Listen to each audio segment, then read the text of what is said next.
મિત્રો, શું તમે ક્યારેય નોંધ્યું છે કે તમારા ઘરમાં બધું જ બરાબર ચાલતું હોય, તમે પ્રમાણિકતાથી કામ કરતા હોવ, પણ અચાનક જ કોઈ અદૃશ્ય શક્તિ તમારા આખા પરિવારને બરબાદી તરફ ખેંચી જાય છે? સારો ચાલતો વેપાર અચાનક ઠપ થઈ જાય, દુકાને ગ્રાહકો આવતા બંધ થઈ જાય, હસતો રમતો પરિવાર અચાનક બીમારીઓના ખાટલામાં પડી જાય અને લાખો રૂપિયા દવાખાનામાં પાણીની જેમ વહી જાય.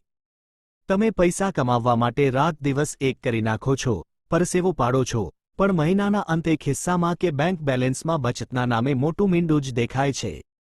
કોઈનો લીધેલો રૂપિયો તમે પાછો આપી નથી શકતા અને દેવાનો ડુંગર વધતો જ જાય છે. તમને રાત્રે ઊંઘ નથી આવતી? મનમાં સતત ડરાવના અને નકારાત્મક વિચારો આવે છે? શરીરમાં કોઈ રોગ પકડાતો નથી છતાં ભયંકર થાક, આળસ અને બેચેની લાગે છે? કોઈ કામમાં મન નથી લાગતું અને પતિ પત્ની વચ્ચે વગર કારણે મોટા ઝઘડા થાય છે? જો આમાંનું કંઈ પણ તમારી સાથે થઈ રહ્યું છે, તો મિત્રો આજે જ ચેતી જજો. આ કોઈ સામાન્ય કમનસીબી નથી. આ સીધી નિશાની છે કોઈની ભયંકર, હાય, નજર દોષ અને તમારા ઘરના ખૂણે ખૂણે છુપાયેલી નેગેટિવ એનર્જીની. નમસ્કાર મિત્રો, પારમ વિચાર ચેનલના આજના આ અત્યંત રહસ્યમય, ગુપ્ત અને તમારું નસીબ રાતોરાત બદલી નાખનારા આ મેગા એપિસોડમાં હું તમારું હાર્દિક સ્વાગત કરું છું. આજે હું તમને કોઈ મોંઘો યંત્ર કે મંત્ર નથી બતાવવાનો. આજે હું તમને તમારા રસોડામાં પડેલી માત્ર 2 રૂપિયાની એક એવી વસ્તુનો મહાપ્રયોગ બતાવવા જઈ રહ્યો છું, જે દેખાવમાં ભલે એકદમ સફેદ અને સાધારણ છે, પણ તેની અંદર બ્રહ્માંડની નકારાત્મક ઊર્જાને ખેંચી લેવાની રાક્ષસી તાકાત છે. જો તમે આજે રાત્રે જ આ પ્રયોગ કરી લીધો, તો મારો વિશ્વાસ કરજો મિત્રો, કાલની સવાર તમારા માટે નવી જિંદગી લઈને આવશે અને ગરીબી હંમેશા માટે તમારું ઘર ભૂલી જશે. મિત્રો, આપણે વાત કરી રહ્યા છીએ મીઠા એટલે કે સોલ્ટ વિશે. હવે ઘણા લોકો વિચારશે કે ભાઈ, મીઠું તો શાક અને દાળમાં સ્વાદ લાવવા વપરાય, એનાથી નસીબ કઈ રીતે બદલાય? મિત્રો, આખો વિડિયો એકદમ ધ્યાનથી જોજો, તમારી આંખો ખુલી જશે.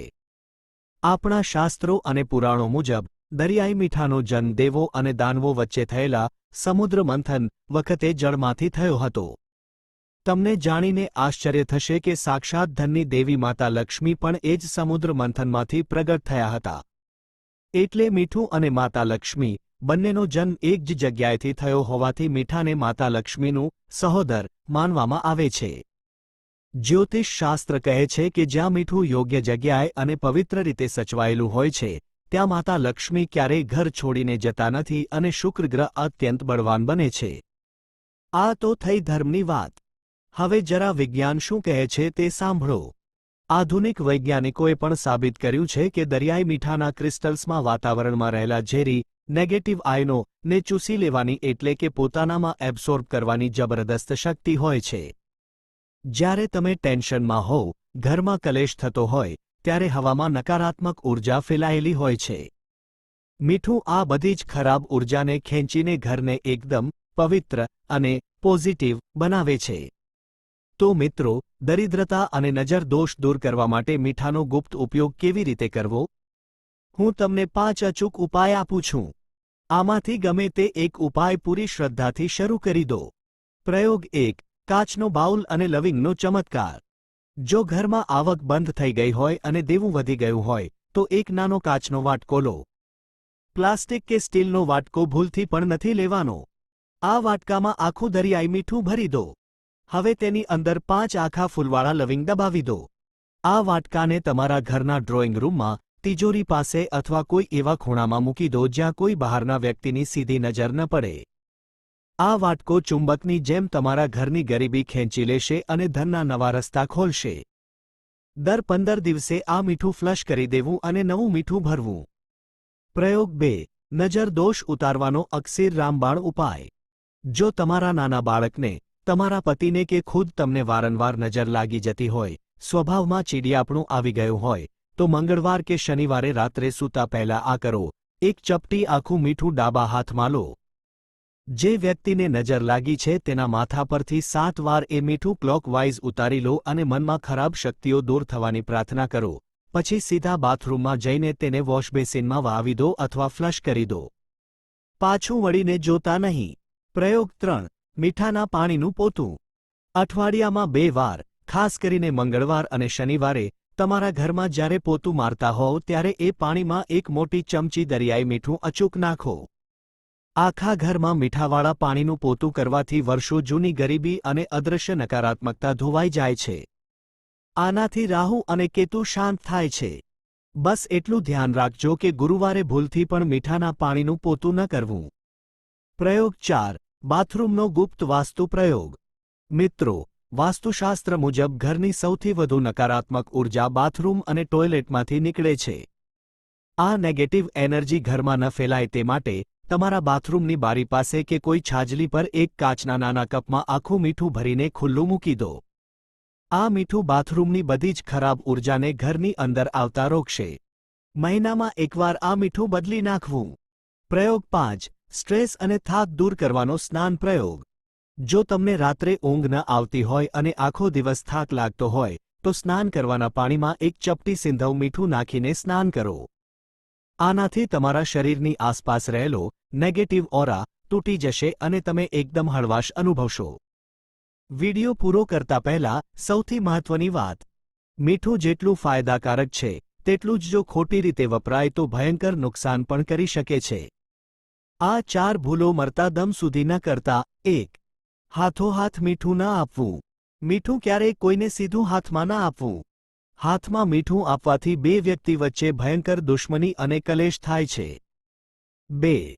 મીઠું ઢોળાવવું ન જોઈએ. જમીન પર મીઠું પડવું કે ઢોળાવવું તેને વાસ્તુશાસ્ત્રમાં બહુ મોટો અપશુકન માનવામાં આવે છે. આનાથી શુક્ર ગ્રહ નબળો પડે છે અને ધનની હાનિ થાય છે. 3. સ્ટીલ કે પ્લાસ્ટિકના ડબ્બામાં મીઠું ન ભરવું. મીઠાને હંમેશા કાચની અથવા ચિનાઈ માટીની બરણીમાં જ ભરવું જોઈએ. સ્ટીલ, લોખંડ કે પ્લાસ્ટિકના ડબ્બામાં મીઠું ભરવાથી તે ધાતુ સાથે રિએક્શન કરે છે અને ઘરમાં શનિ અને રાહુનો ભયંકર દોષ લાગે છે. 4. મીઠાને ખુલ્લું ન રાખવું. રસોડામાં મીઠાની બરણી ક્યારેય ખુલ્લી ન રાખવી. તેને હંમેશા ઢાંકીને જ રાખો, નહીંતર તે હવાની બધી નેગેટિવ ઊર્જા શોષી લેશે અને એ જ ઝેરી મીઠું તમે ખાશો તો ધીમે ધીમે બીમાર પડશો. તો મિત્રો, જોયું તમે? આપણા રસોડામાં પડેલી એક સામાન્ય વસ્તુ કેવી રીતે આપણું ભાગ્ય બદલી શકે છે અને ઘરમાં સુખ શાંતિ લાવી શકે છે. આ કોઈ અંધશ્રદ્ધા નથી. આ આપણા ઋષિમુનિઓ અને વાસ્તુશાસ્ત્રીઓનું વર્ષો જૂનું સાબિત થયેલું વિજ્ઞાન છે. હું દિલથી પ્રાર્થના કરું છું કે તમારા ઘરમાં હંમેશા હર્ષ અને ઉલ્લાસ રહે, બીમારીઓ તમારા ઘરથી દૂર રહે અને માતા લક્ષ્મીની અખૂટ કૃપા તમારા આખા પરિવાર પર વરસે. જો તમને આજના આ પરમ વિચારના સ્પેશિયલ અને ડીપ એપિસોડમાંથી કંઈક નવું, સાચું અને ઉપયોગી જાણવા મળ્યું હોય તો અત્યારે જ કોમેન્ટ બોક્સમાં જઈને પૂરી શ્રદ્ધાથી જય માતા લક્ષ્મી અથવા જય શ્રી હરિ અચૂક લખજો. વિડિયોને માત્ર જોઈને છોડી ન દેતા, પણ તમારા દરેક વોટ્સએપ ગ્રુપમાં તમારા મિત્રો અને ફેમિલી મેમ્બર્સ સાથે આ વિડિયો અચૂક શેર કરો. તમારો એક શેર કોઈની વર્ષો જૂની ગરીબી કે બીમારી દૂર કરી શકે છે અને તમને પુણ્ય મળશે. આવા જ ડીપ, સાચા અને ચમત્કારિક વાસ્તુ અને ધાર્મિક ઉપાયો સૌથી પહેલા જોવા માટે આપણી પોતાની ચેનલ પરમ વિચાર ને અત્યારે જ સબસ્ક્રાઇબ કરીને બાજુમાં આપેલું બેલ આઇકન દબાવી દો. મળીએ છીએ આવતા વિડીયોમાં આવા જ એક જોરદાર અને ચમત્કારિક ઉપાય સાથે. ત્યાં સુધી ખુશ રહો, સ્વસ્થ રહો અને હસતા રહો. આવજો. જય શ્રી કૃષ્ણ. જય માતા લક્ષ્મી. પરમ વિચાર.